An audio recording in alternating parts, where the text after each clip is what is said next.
Hey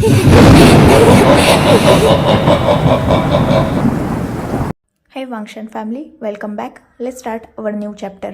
wing और वांगजी दोनों भी ऑक्शन से घर लौट चुके थे और वांगजी जब देखता है कि विंग उस फ्लूट के बॉक्स को अभी भी छोड़ने के लिए रेडी नहीं है, तब वांगजी ने खुद ने विंग के हाथों से उस फ्लूट के बॉक्स को ले लिया था और उसे साइड में रखकर विंग को अपनी बाहों में कैरी कर लिया था।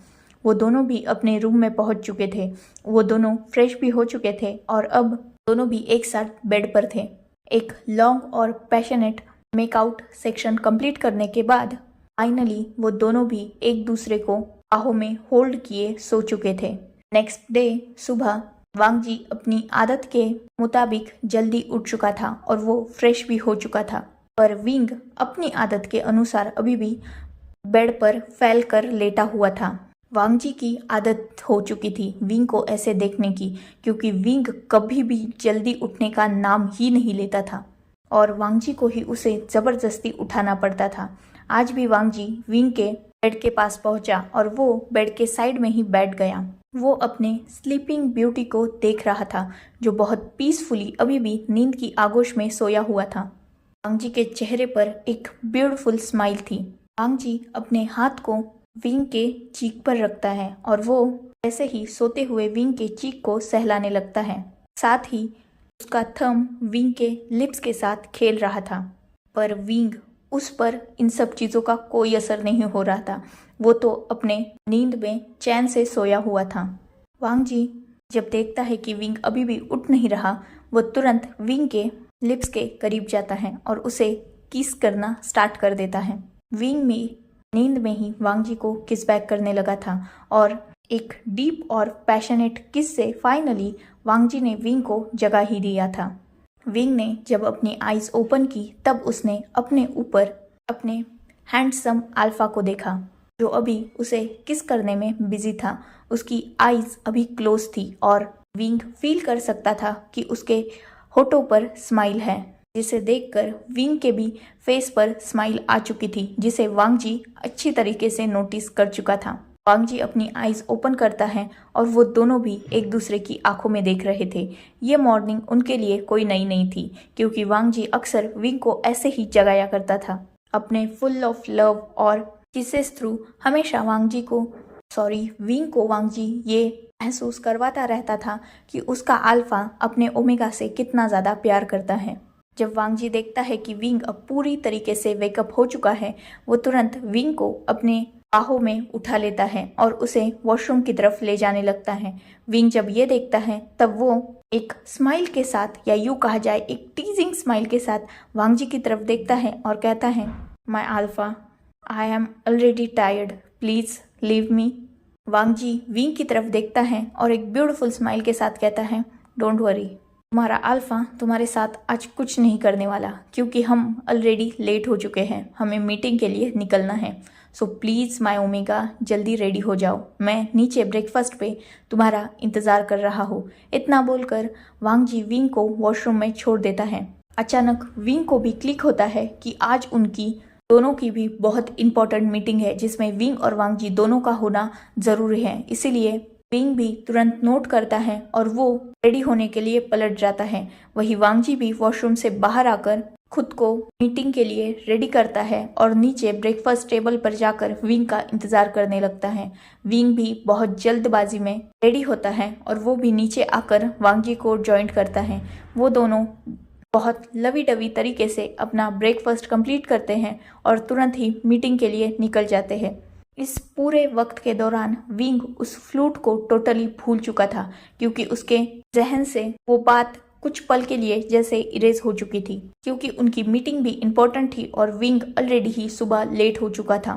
थोड़ी ही देर बाद वो ऑफिस में थे और दोनों भी अपनी मीटिंग को अटेंड कर रहे थे। करीबन 4-5 घंटे चली लॉन्ग मीटिंग के बाद वो दोनों भी हद से ज़्यादा टायर्ड हो चुके थे। विंग तो सीधा अपने कैबिन में आता है, जो वांगजी का भी कैबिन था, और सीधा जाकर काउच पर टायर्डली गिर जाता है और वांगजी की तरफ देखते हुए कहता है, Alpha, I am so tired. Wang Ji के फेस पर एक ब्यूटीफुल स्माइल आ चुकी थी।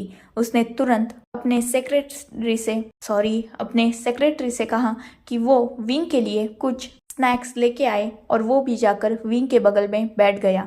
जैसे ही विंग ने देखा कि वांग जी उसके साइड में बैठ चुका है, उसने तुरंत ही वांग जी के लैप में अपने हेड को रख दिया और वो वांग जी की तरफ देखने लगा। वांग जी विंग की ये सारी हरकतें ऑलरेडी जानता था, क्योंकि वांग जी ने अपने प्यार और केयर से विंग को इतना बिगाड़ दिया था कि विंग वांग जी के सामने बिल्कुल बच्चों की तरह हरकतें करता था। भले ही विंग अभी 24 साल का एक अडल्ट मैन था, पर उसकी हरकतें वांग जी के सामने 6 साल के बच्चे की तरह थी। वहीं दूसरी तरफ वांग जी की एज अभी 26 ईयर थी। कुछ ही देर बाद सेक्रेटरी वांग जी के ऑफिस डोर पर नॉक करती है और विंग और वांग जी को उनके स्नैक्स सर्व करती है। विंग जैसे ही स्नैक्स देखता है, वो तुरंत ही वांग जी को क्विक पैक करता है उसके चीक पर और उन स्नैक्स को एंजॉय करने लगता है। वही वांग जी विंग की ये सारी चाइल्डिश हरकतें देखकर स्माइल कर रहा था। ऐसे ही उनका ऑफिस वक्त बीत जाता है और फाइनली अब शाम के 6 बज चुके थे। आज का दिन थोड़ा हेडेक भरा था, इसीलिए विंग और वांग जी दोनों भी जल्दी से अपने मैंशन के लिए निकल जाते हैं। करीबन 2 घंटे की लॉन्ग ड्राइव के बाद वो फाइनली अपने मैंशन में थे। उन्हें घर आते आते ऑलरेडी 8 बज चुके थे। विंग और वांग जी फ्रेश होते हैं और वो अपना डिनर करके अभी लिविंग हॉल के काउच पर बैठे हुए थे। वो फ्लूट जो कल ऑक्शन से विंग लाया था, वो अभी भी सामने टेबल पर रखी हुई थी और उस फ्लूट को दिन भर में किसी ने भी हाथ नहीं लगाया था। वो वैसे ही बॉक्स में रखी हुई थी। विंग की जैसे ही नज़र उस फ्लूट पर जाती है, वो उस बॉक्स को उठा लेता है और अपने लैप पे रख देता है। विंग उस फ्लूट को अपने हाथ में पकड़ता है और उसे घुमाने लगता है। वांग जी भी उसके साइड में ही बैठा हुआ था। विंग वांग जी की तरफ वैसे ही मतलब उस फ्लूट को अपने फिंगर्स के बीच घुमाते हुए कहता है, अरे मैं तो इसे भूल ही चुका था अल्फा। वांग जी जस्ट अपना हेड यस में नोट करता है। वांग जी फिर से विंग के चेहरे पर वही एक्साइटमेंट महसूस कर सकता था जो उसने कल की थी। हाँ, आज पूरा दिन विंग और वांग जी बिजी थे, इसीलिए विंग इस फ्लूट को भूल गया था। पर जैसे ही ये फ्लूट विंग के फिर से हाथों में आई, उसके एक्सप्रेशन बिल्कुल कल जैसे थे, जैसे इस फ्लूट को पाकर अब विंग पूरी दुनिया को भूल चुका है। विंग वांग जी को देखता है और कहता है, आपको पता है मैं इसे कब से प्ले करना चाहता था। कल रात को मैंने इसे खुद को प्ले करने से कैसे रोका है, बस ये मैं जानता हूँ। क्या अब मैं इसे प्ले कर सकता हूँ? वांग जी विंग की तरफ देखता है और फिर से अपने हेड को यस में नोट कर देता है। विंग बहुत खुश हो चुका था। वो तुरंत उस फ्लूट को अपने हाथों में घुमाना रोकता है और उसे अपने ब्यूटीफुल लिप्स के करीब लाता है। विंग ने अपनी आंखें बंद कर ली थी और वो उस फ्लूट से एक ब्यूटीफुल मेलोडी प्ले करने लगता है। जैसे ही उस फ्लूट से वो मेलोडी प्ले हुई थी, अचानक ही लाइट फ्लिकर करने लगती है और अचानक एक बहुत लाउड वॉइस वहाँ गूंज जाती है। जैसे ही ये वॉइस विंग ने सुनी थी, वो एक पल के लिए टोटली डर चुका था, क्योंकि लाइट फ्लिकर हो रही थी और वो साउंड भी बहुत जोर से थी। विंग तुरंत अपनी आईज को ओपन करता है और अपने आसपास देखने लगता है। घर में अभी भी कुछ मेड्स और सर्वेंट वर्क कर रहे थे। वो भी अचानक हुए इस चेंज से थोड़ा डर चुके थे और इधर उधर देख रहे थे। वही गार्ड्स तुरंत ही उस आवाज़ की तरफ भागने लगते हैं। विंग भी तुरंत अपनी जगह से खड़ा हो जाता है और वो भी उस आवाज़ की तरफ मतलब बाहर की तरफ भागने लगता है। जब वो सब बाहर पहुंचते हैं तब देखते हैं कि एक बड़ा सा जो बहुत पुराना पेड़ उस मेंशन के गार्डन में था, वो पेड़ जाने कैसे सीधा जमीन से उखड़ चुका था और वो साइड में ही खड़ी वांग जी की गाड़ी पर गिर चुका था, जिससे इतना लाउड साउंड हुआ था, क्योंकि कार पूरी पेड़ के नीचे दब चुकी थी और वो टोटली डिस्ट्रॉय हो चुकी थी। विंग एक रिलीफ की ब्रेथ लेता है जब वो देखता है कि उस कार के आसपास फिलहाल कोई नहीं था और किसी को भी कोई भी हार्म नहीं हुआ। ये दूसरी तरफ एक गार्ड भागते हुए मैंशन के इलेक्ट्रिसिटी एरिया में जाता है और वहाँ लाइट्स को चेक करने लगता है। वो देखता है कि एक स्विच थोड़ा लूज हो चुका है जिस वजह से लाइट्स फ्लिकर कर रही है। वो तुरंत उस स्विच को ठीक करता है और लाइट्स भी अब पूरी तरीके से ठीक हो चुकी थी। वही विंग सब नज़ारा देखकर थोड़ा डर तो चुका था, पर वो तुरंत पीछे देखता है और ऐसे ही कहता है अल्फा। सब जब विंग कह ही रहा था वो अचानक चुप हो जाता है जब वो नोटिस करता है कि वांग जी उसके पीछे नहीं है। विंग ने ध्यान ही नहीं दिया कि वांग जी कहाँ है, क्योंकि लाइट्स फ्लिकर हो रही थी और आवाज़ बहुत ज़ोर से थी। तो विंग ने वांग जी को बिना नोटिस किए ही सीधा मेंशन के बाहर वो निकल चुका था। जैसे ही विंग देखता है कि वांग जी वहाँ नहीं है, वो तुरंत मेंशन के अंदर भागने लगता है और वांग जी को आवाज़ देने लगता है। अभी हाल फिलहाल में सारे गार्ड्स, सर्वेंट्स, मेट्स उस पेड़ के पास ही थे, इंक्लूडिंग विंग। अगर वांग जी को छोड़ा जाए तो बाकी सब घर के बाहर थे। विंग तुरंत ही मेंशन के अंदर भागता है और वो वांग जी को ढूंढने लगता है। विंग एक रिलीफ की ब्रीथ लेता है जब वो देखता है कि वांग जी अभी भी उसी काउच पर बैठा हुआ है। विंग तुरंत भागते हुए वांग जी के पास जाता है और उसे वैसे ही टाइटली हग कर लेता है। उसके हाथ में अभी भी वो फ्लूट थी। विंग उस फ्लूट को लेकर ही बाहर गया था और उस फ्लूट को लेकर ही मेंशन के अंदर भी आया था और उसने अभी वांग जी को हक भी वैसे ही उस फ्लूट को अपने हाथ में पकड़े हुए ही किया था। जैसे ही विंग वांग जी को हक करता है, वांग जी एकदम फ्लिंच करके उठता है और वो इधर उधर देखने लगता है। विंग वांग जी का ये रिएक्शन कहीं ना कहीं महसूस कर चुका था, इसीलिए वो तुरंत वांग जी से थोड़ा दूर होता है और उस फ्लूट को उन दोनों के बीच में रखते हुए, मतलब वांग जी काउच पर बैठा हुआ था तो विंग भी भागते हुए आकर वांग जी के सामने ही उस काउच पर बैठ गया था और उसने वैसे ही सीटिंग वांग जी को हक किया था। इसीलिए वो उन दोनों के बीच में उस फ्लूट को रखता है और वांग जी के फेस को अपने दोनों हाथों में होल्ड करते हुए अपने वरिड ट्यून में पूछता है, अल्फा क्या हुआ आपको? वांग जी को थोड़ा अजीब लग रहा था। वो विंग की तरफ देखता है और कहता है, तुम्हें क्या हुआ? इतना पैनिक बिहेव क्यों कर रहे हो? विंग वांग जी की तरफ शॉकिंगली देखता है और कहता है, अल्फा क्या आप ठीक हैं? आप ऐसे बिहेव क्यों कर रहे थे और आप बाहर क्यों नहीं आए? वांग जी जैसे ही ये सुनता है वो विंग की तरफ देखता है और कहता है, बाहर? मैं बाहर क्यों आऊँ? ये सुनकर विंग शॉक हो चुका था। वो वांग जी की तरफ अपनी वरीड एक्सप्रेशन से देखते हुए कहता है, अल्फा इतना लाउड वॉइस हुआ, आपको सुनाई नहीं दिया? मेंशन के बाहर जो सबसे पुराना ट्री है वो गिर चुका है और वो आपकी कार पर गिरा, जिससे कार पूरी तरीके से दब चुकी है और उसी की इतनी लाउड साउंड थी। हम सब बाहर गए थे, आप यहाँ क्या कर रहे थे? आपने वो साउंड सुनी नहीं? जैसे ही वांग जी ये सुनता है वो विंग की तरफ कंफ्यूजली देखता है और कहता है, नहीं मैंने तो कोई साउंड नहीं सुनी, मैं तो बस तुम्हारी फ्लूट सुन रहा था। उसके बाद क्या हुआ? मतलब आवाज मुझे कुछ भी नहीं पता। विंग ये सुनकर टोटली शॉक हो चुका था। इनफैक्ट आज जो सर्वेंट्स, मेट्स और गार्ड्स थे वो भी शॉक हो चुके थे, क्योंकि आवाज इतनी छोटी नहीं थी कि उसे आसानी से इग्नोर किया जाए। आवाज बहुत लाउड थी जिससे हर कोई डर चुका था। पर वांग जी उसका बिहेवियर देखकर ये ऐसा लग रहा था कि उसने कुछ सुना ही नहीं। वांग जी विंग को बहुत पैनिकली देख रहा था।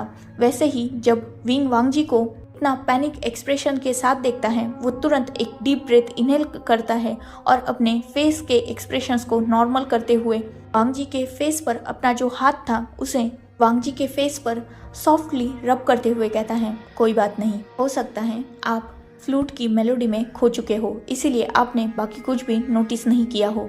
खैर होता है कभी कभी ऐसा। वैसे मुझे नहीं पता था कि मैं इतनी अच्छी फ्लूट प्ले करता हूँ कि आसपास के लोग भूल ही जाते हैं कि उनके आसपास क्या हो रहा है। इतना बोलकर वो अपनी बनी स्माइल दिखाता है। विंग ने ये लाइन माहौल को थोड़ा लाइट अप करने के लिए कही थी और इसका असर हो भी जाता है। वांग जी विंग की तरफ स्माइल से देखता है और कहता है, हाँ ये बात तो सही कही, मेरा ओमेगा मल्टी टैलेंटेड है। इतना बोलकर वांग जी विंग को अपने करीब खींचता है और उसे हक कर लेता है और उसे थोड़ा वरीड ट्यून में पूछता है, क्या तुम डर गए थे? क्या सच में वो साउंड इतनी बड़ी थी? पर बिलीव मी, मैंने सुना ही नहीं। विंग वांग जी को भी हक बैक करता है और कहता है इट्स ओके अल्फा, होता है कभी कभी ऐसा।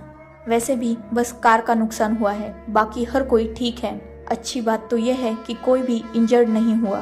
तभी पीछे से एक गार्ड भागता हुआ आता है और वो विंग और वांग जी के इस स्वीट मूवमेंट को डिस्टर्ब करते हुए कहता है एक्चुअली एक स्विच लूज हो चुका था, इसीलिए लाइट फ्लिकर कर रही थी, पर अभी मैंने फ्यूज ठीक कर दिया है, इसीलिए कुछ भी नहीं होगा।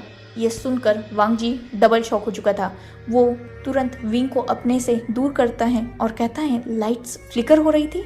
विंग एक डीप ब्रेथ लेता है और कहता है हाँ, अभी तो गार्ड ने कहा ना कि फ्यूज में प्रॉब्लम हो चुकी है, कोई बात नहीं, अभी सब ठीक है। वांग जी विंग की तरफ कंफ्यूजिंगली देखता है और कहता है क्या मैं सच में इतना खो चुका था कि इतना सब कुछ होने के बावजूद भी मुझे कुछ भी फील नहीं हुआ? मतलब अजीब है ना, मुझे ना आवाज़ सुनाई दी, ना लाइट्स फ्लिकर हुई, ये पता चला। क्या मैं सोया हुआ था या बेहोश था? जैसे ही विंग वांग जी की ये बातें सुनता है, वो वांग जी को स्माइलिंग फेस के साथ देखते हुए कहता है अल्फा, आज का दिन वैसे भी बहुत हेडेक भरा था, हो सकता है आप थक चुके हो और आपकी आंख लग गई होगी।